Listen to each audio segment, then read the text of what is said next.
जय हिंद दोस्तों आज की खबर काफी खास है और ये खास खबर उन लोगों के लिए है जो अतिरिक्त मुआवजे को लेकर तरह तरह के सवाल कर रहे हैं और जेवर एयरपोर्ट में आने वाले गांव के लोगों के लिए भी है। जेवर एयरपोर्ट के जिन गांव को विस्थापित किया जा रहा है, अधिकारियों की माने तो ऐसे गांव को विस्थापित करने की अभी कोई आवश्यकता ही नहीं है। इसका क्या कारण है और क्यों अधिकारी ऐसी बात कर रहे हैं, इसके बारे में विस्तार से आपको जानकारी दी जाएगी। अगर आप हमारे चैनल पर नए हैं तो चैनल को सब्सक्राइब करके बेल आइकन जरूर दबा दें ताकि आप हमसे जुड़ सकें और हर खबर आपके पास आसानी से और तुरंत पहुंच सके। दोस्तों, जेवर में बन रहे नोएडा इंटरनेशनल एयरपोर्ट कार्य काफी तेज गति से चल रहा है। टाटा कंपनी एयरपोर्ट के रनवे के लिए कार्य शुरू कर चुकी है। सोमवार को करेब और नगला जहानू गांव का रास्ता बंद करने के लिए टाटा और ज्यूरी कंपनी के अधिकारी और कर्मचारी मौके पर पहुंचे थे, जिन्हें ग्रामीणों का विरोध झेलना पड़ा था। मंगलवार को भी ग्रामीण दिन भर रास्ते पर नजर बनाए रखे। इसके अलावा एयरपोर्ट के लिए विस्थापित होने वाले प्रस्तावित गांव में लगातार पंचायत कर गांव के विस्थापन का विरोध किया जा रहा है। उधर यमुना प्राधिकरण के अधिकारियों का कहना है कि जिन गांव के विस्थापन की चर्चा है उनको विस्थापित किए बगैर ही सभी रनवे तैयार हो जाएंगे। अधिकारियों का मानना है कि करीब 12 मिलियन से अधिक यात्री होने पर ही इन गांव की जमीन की आवश्यकता होगी।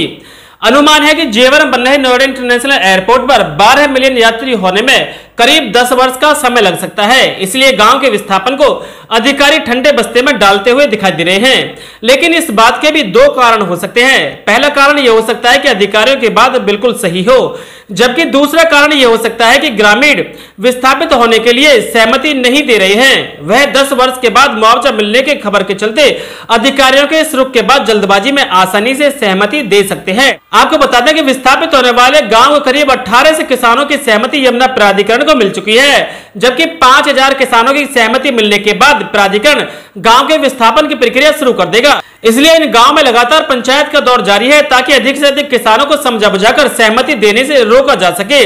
आइए दोस्तों, अब बात करते हैं यमुना प्राधिकरण द्वारा दिए जा रहे 64.7% अतिरिक्त मुआवजे के बारे में। यमुना प्राधिकरण के अधिकारी शैलेंद्र सिंह ने बताया कि 3 गांव रोनिजा मिर्जापुर और मोहम्मदपुर गुर्जर में 64.7% अतिरिक्त मुआवजा दिया जा चुका है। उन्होंने बताया कि शुरुआत में करीब 20 गांव को अतिरिक्त मुआवजा दिया जाएगा और इस टारगेट को करीब 1 महीने में पूरा कर लिया जाएगा। सभी किसानों को संदेश दिया है कि दलालों से सावधान रहें और बगैर किसी दलाल की अपनी फाइल पूरी करके अधिकारियों से सीधा संपर्क करें। किसानों को आसानी से मुआवजा मिल जाएगा। दरअसल सबसे पहले अतिरिक्त मुआवजा उन गांव को दिया जा रहा है जहां पर यमुना प्राधिकरण के कार्य प्रगति पर चल रहे हैं। जिन गांव में यमुना प्राधिकरण कार्य नहीं चल रहे हैं उन गांव को अतिरिक्त मुआवजा बाद में दिया जाएगा। बताया गया है कि जिन किसानों के मामले डिस्ट्रिक्ट कोर्ट में चल रहे हैं उन किसानों को भी मुआवजा दे दिया जाएगा। जिन किसानों का खेत किसी प्रोजेक्ट के अंतर्गत आ रहा है, ऐसे किसानों को भी मुआवजा देने में वरीयता दी जा रही है। अधिकारियों ने बताया कि कुछ गांव में काफी किसानों ने जमीन अधिग्रहण से संबंधित हाईकोर्ट में केस फाइल कर रखा है। अगर उनमें से 50% किसान केस वापस ले लेते हैं तो उन गांव में किसानों को अतिरिक्त मुआवजा बांटने की प्रक्रिया शुरू कर दी जाएगी। इसके अलावा जिन किसानों की जमीन पर यमुना एक्सप्रेसवे बना है, ऐसे किसानों को भी अतिरिक्त मुआवजा अभी नहीं मिल सकेगा।